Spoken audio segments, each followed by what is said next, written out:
horário que você estiver vendo esse vídeo. Tudo bem com vocês? Eu espero que sim. Já lavaram as mãos hoje?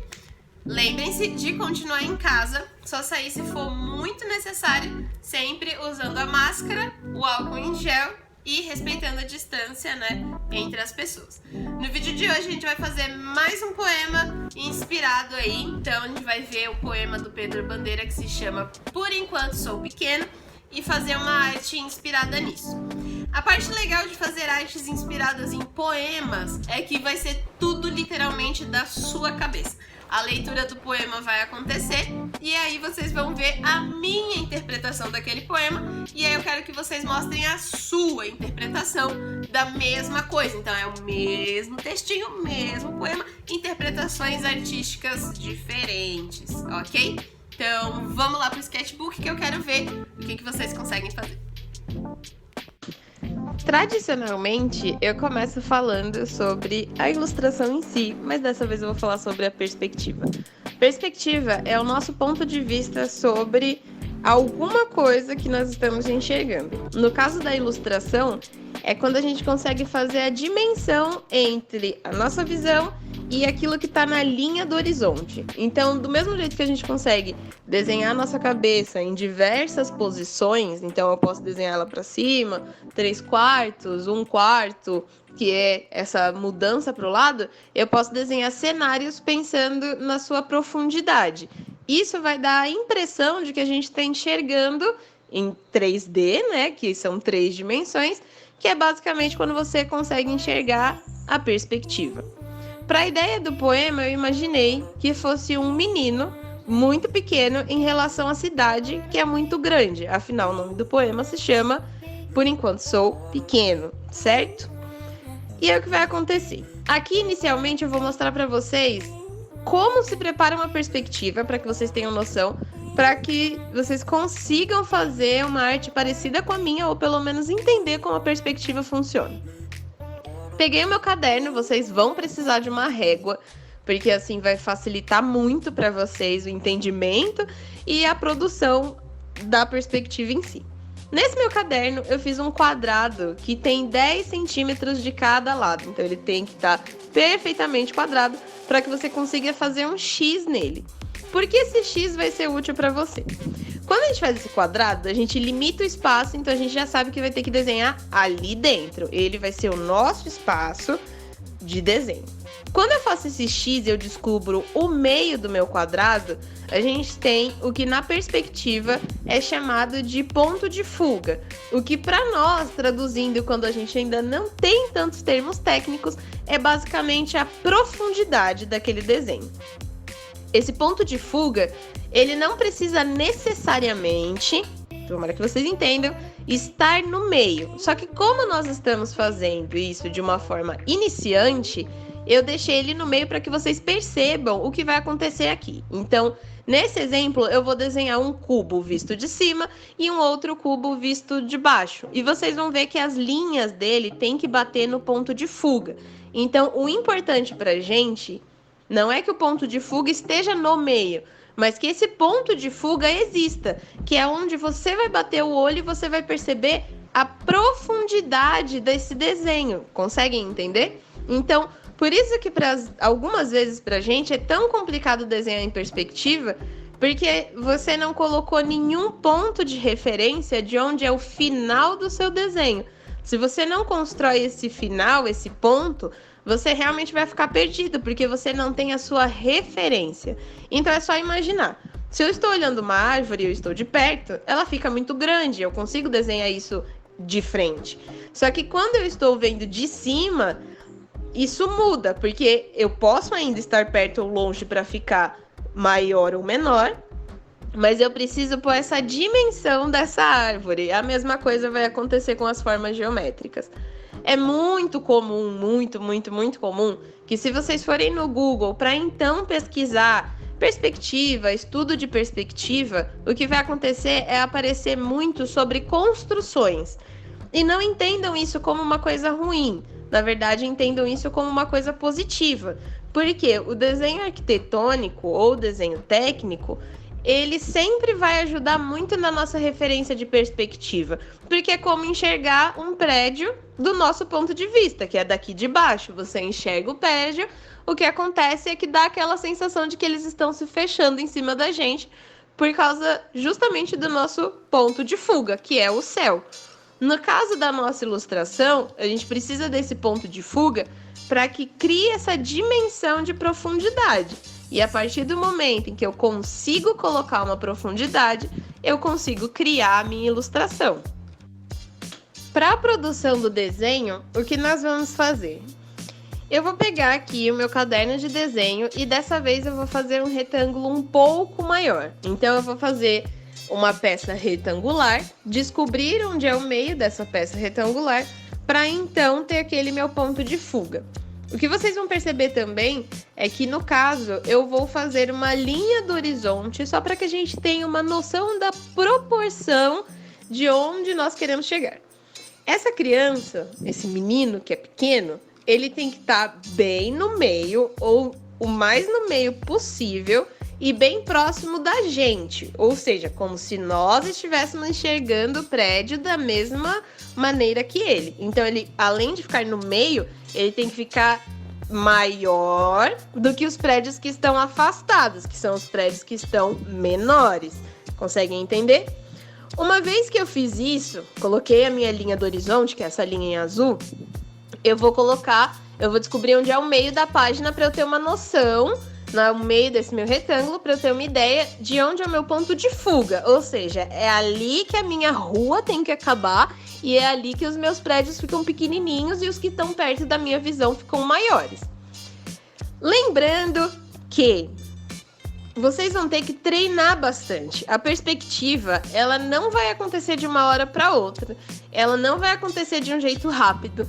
Ela é uma técnica de desenho que ela dá profundidade, ela dá dimensão, ela faz com que você perceba melhor a proporção do seu desenho, se o seu desenho tá com a cabeça enorme, ou às vezes se ele tá com o braço desproporcional. Justamente por quê? Porque você vai perceber que seu personagem tá com um braço muito longo, se de repente o que tá perto dele não faz muito sentido. Sei lá, uma TV às vezes tá minúscula e o braço do boneco tá muito grande. Essas coisas que são importantes quando a gente vai estudar. Então, reforço aqui que é um estudo da proporção. A partir do momento em que eu faço essa proporção, eu consigo controlar melhor as minhas ilustrações. Neste caso, qual é o poema em questão? O poema é do Pedro Bandeira e ele diz o seguinte: por enquanto, sou pequeno. Muita coisa eu não sei. Só sei que estou gostando deste mundo onde cheguei. Não me apressem, por favor. Sei que ainda não cresci. Mas vejam que estou tentando. Me esperem que eu chego aí.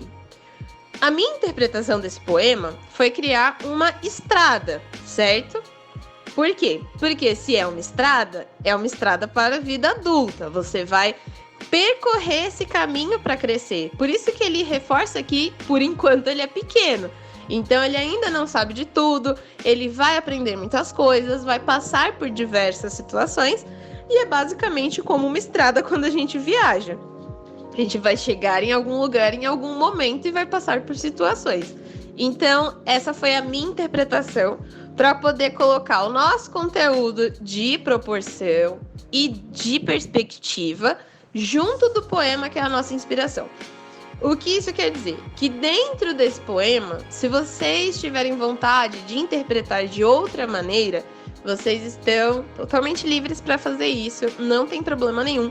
Mas a ideia é tentar criar algo que faça com que a gente perceba que ele se sente pequeno, que ele se sente uma criança, entendeu? Em relação ao espaço que está ao redor dele. O que você pode fazer também, se você não quiser fazer a interpretação de que é uma estrada, sobre a vida e tudo mais, você pode fazer, por exemplo, o quanto ele é pequeno em relação ao quarto dele. Porque quando a gente cresce, a gente percebe que, na verdade, as coisas não são gigantes, elas têm o tamanho correto e nós que somos pequenos. Então, isso também é uma interpretação que vocês podem tentar fazer e aí vocês vão conseguir aplicar na prática a ideia da perspectiva. Continuando, as ilustrações levam um determinado tempo para que você consiga produzi-las. Então, só para deixar claro, aqui na caixa de descrição eu vou deixar o poema para vocês.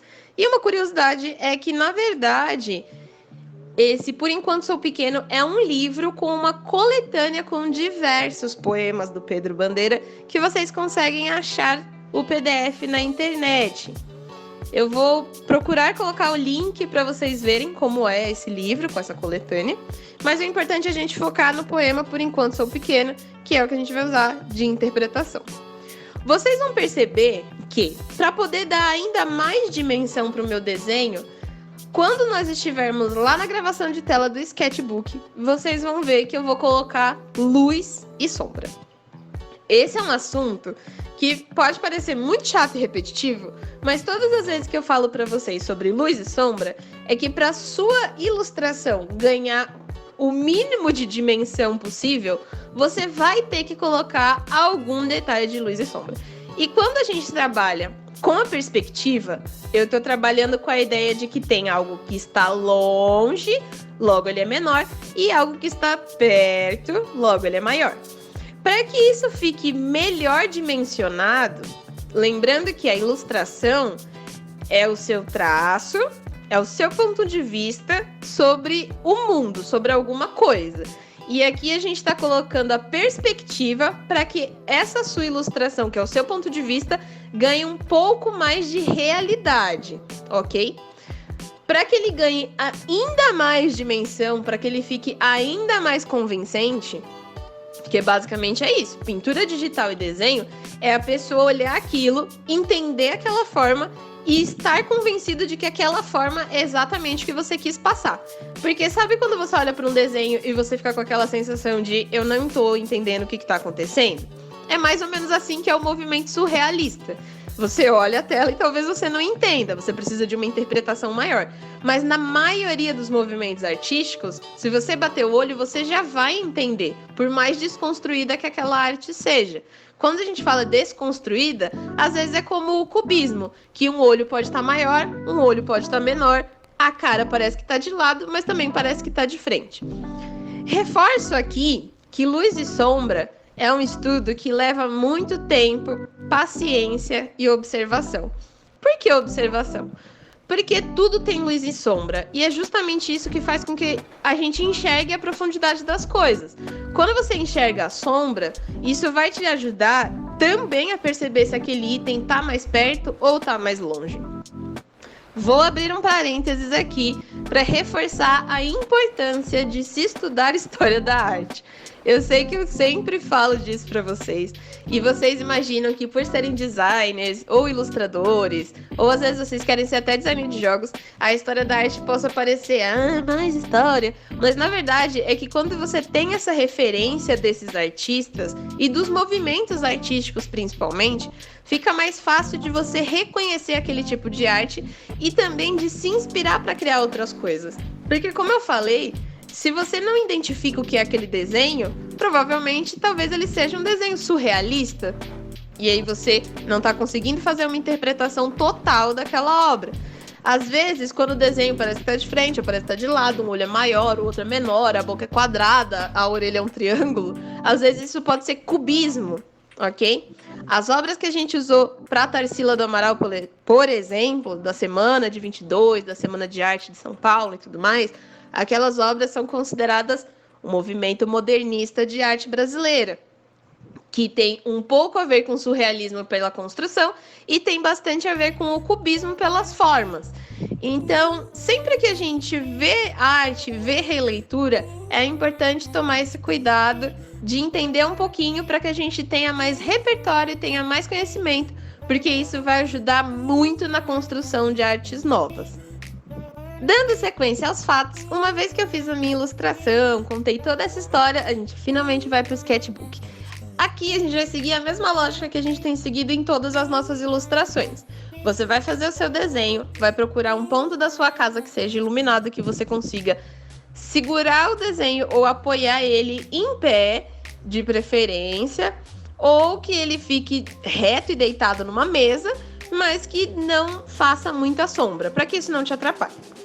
O que vai acontecer? Uma vez que eu joguei o meu desenho lá dentro do sketchbook e fiz a camada diminuir a opacidade, eu vou criar diversas camadas para diversas coisas. A primeira camada é todo o contorno do menino, que reforçando, ele tem que estar bem perto da gente.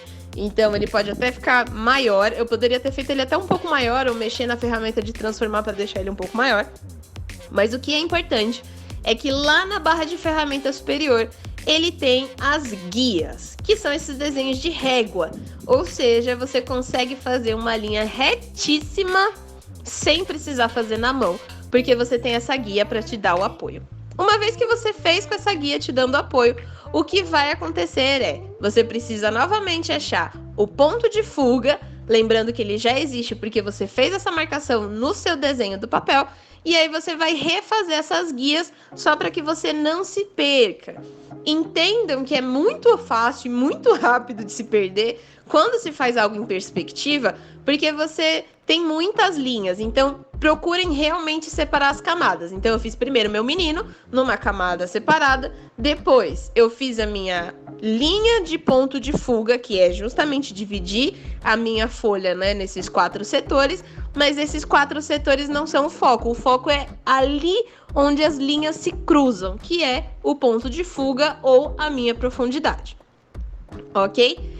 Fiz isso, o que vai acontecer é que eu vou criar uma nova camada e vou começar a fazer como se fosse com um lápis mesmo. Vários riscos, vocês não vão conseguir fazer em um traço único e certeiro. Então vai fazendo vários riscos como se fosse com um lápis e depois você pega a sua borracha e vai apagando as coisas que você acha que são essas rebarbas que ficam do lado e assim por diante.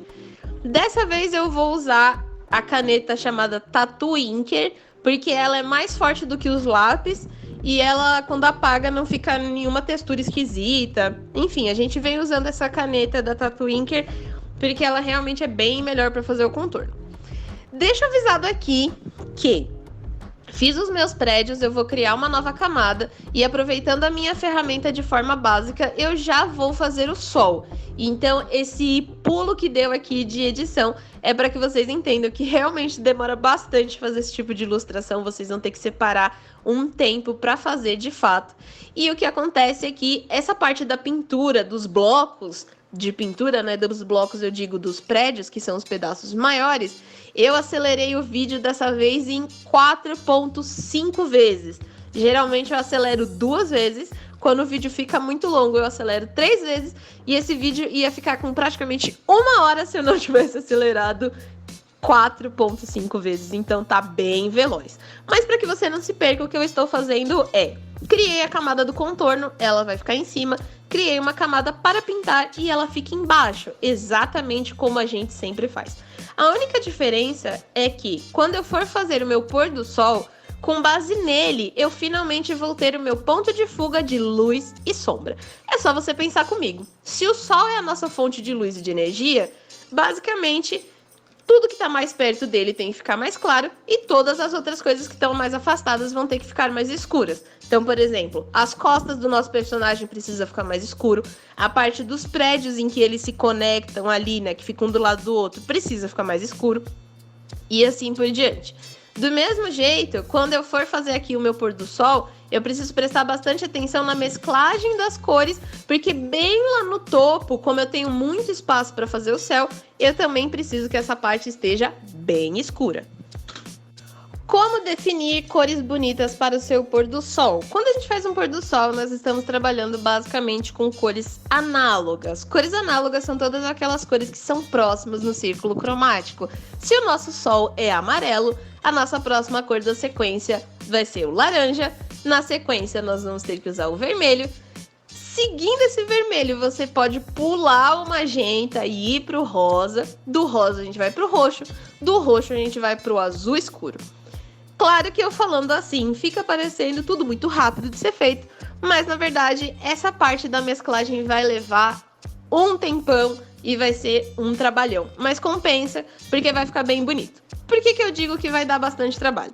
Porque primeiro você vai ter que pintar uma base, ou seja, uma faixa de cada cor, só para você ter uma noção de espaçamento. Então, por exemplo, eu quero que a faixa do amarelo fique maior porque está mais próxima do sol.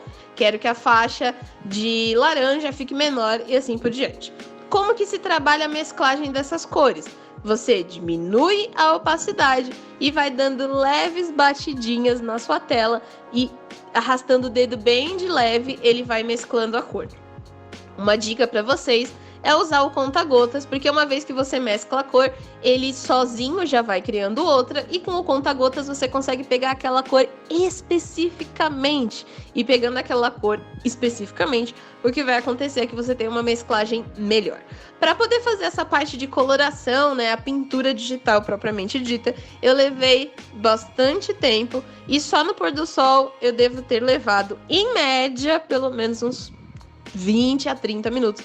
Então, realmente, sejam pacientes, não se cobrem o resultado. Ai, meu Deus, a minha perspectiva não ficou parecendo uma perspectiva logo de primeira, porque realmente é uma questão de estudo, de você sentar um dia na sua casinha e falar assim, não, hoje eu vou treinar a perspectiva porque eu quero realmente aprender isso e isso vai me ajudar muito.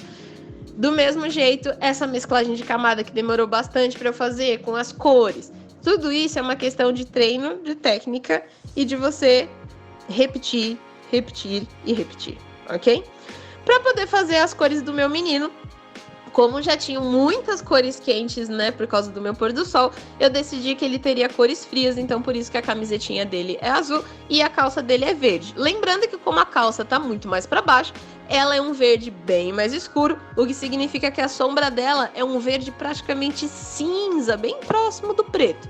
A dica é que vocês não precisam voltar no seletor de cor. No pincel de cor, clica na bolinha da cor, arrasta para baixo, ele vai te dar uma tonalidade mais escura. Arrasta para cima, ele vai dar uma tonalidade mais clara. Então nem sempre você precisa voltar no círculo cromático para escolher uma cor, mas é importante você ter já uma noção de qual é a cor que você quer usar.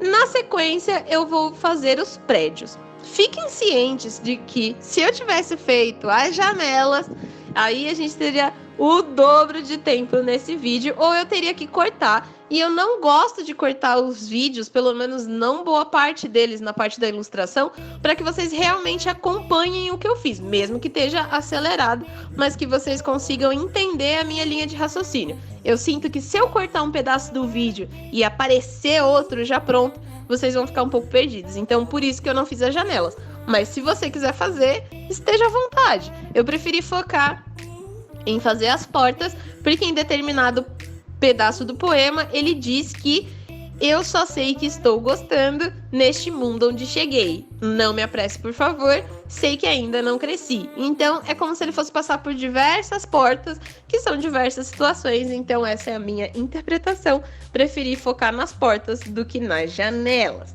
Mas se você quiser fazer as janelas, tudo bem também. Até porque talvez você faça outra arte, né, com uma interpretação diferente dessa da que eu estou passando. Para poder fazer a iluminação do meu prédio, eu escolhi um cinza bem médio, ou seja, ele não é um grafite, que é um cinza super escuro, mas também não é um cinza muito perto do branco, para ele poder ser a cor do meio, ou seja, ele é um tom médio. É como se eu escolhesse uma cor base real, e aí eu só escureço ela um pouco, faço as minhas sombras, clareio ela um pouco, faço a direção da luz. Tudo que está vindo da direção do sol tem que ficar mais claro e tudo que se afasta da direção do sol tem que ficar mais escuro. Levando isso em consideração, vocês vão conseguir fazer luz, sombra do prédio, da porta, até mesmo do cabelo do menino, sem nenhuma dificuldade e vão finalmente conseguir apreciar aí o resultado de vocês. Essa arte levou bastante tempo para ser feita, mas com certeza vai compensar muito pelo resultado. Então lembre-se de que tudo que você faz vai ficar salvo na galeria. Você precisa salvar na galeria do seu celular para então poder me enviar via WhatsApp e eu ajudar vocês com feedback, ok? Bem, tomara de verdade que vocês estejam gostando de fazer essa interpretação desses poemas. A gente vai tentar variar o máximo possível aí o estilo de arte que a gente vai usar ou as ideias de arte. Então a gente não vai fazer só ilustrações, eu vou tentar trazer outras coisas, outros temas que só podem ser ilustráveis, mas que vocês realmente estejam aproveitando, porque acima de tudo é importante, pelo menos é muito importante pra mim, que não só aprendam a ferramenta, mas que vocês mantenham o exercício da criatividade, né? Quando a gente fica muito tempo em casa, ou às vezes não consumindo coisas diferentes, não falando com pessoas diferentes, é muito comum a nossa criatividade, né? Mas eu estou realmente tentando ajudar vocês, então deixem aqui nos comentários sugestões, por exemplo, de livros ou de poemas que vocês conhecem, que vocês acham legal, que seria legal fazer, por exemplo, uma releitura, igual nós fizemos das obras da Tarsila. Então, a gente pode fazer uma releitura de uma capa de um livro infantil que você goste muito, ou de alguma aventura da Turma da Mônica que você ache legal. Deixa aqui nos comentários que eu quero muito saber sugestões de vocês, ok? Então, terminou a atividade, você pode me enviar via WhatsApp para eu poder dar o feedback para vocês, ver o que eu acho da sua atividade, tentar dar o máximo de ajuda possível para vocês conseguirem continuar fazendo. Muito obrigada por ter visto esse vídeo até aqui, até o próximo vídeo e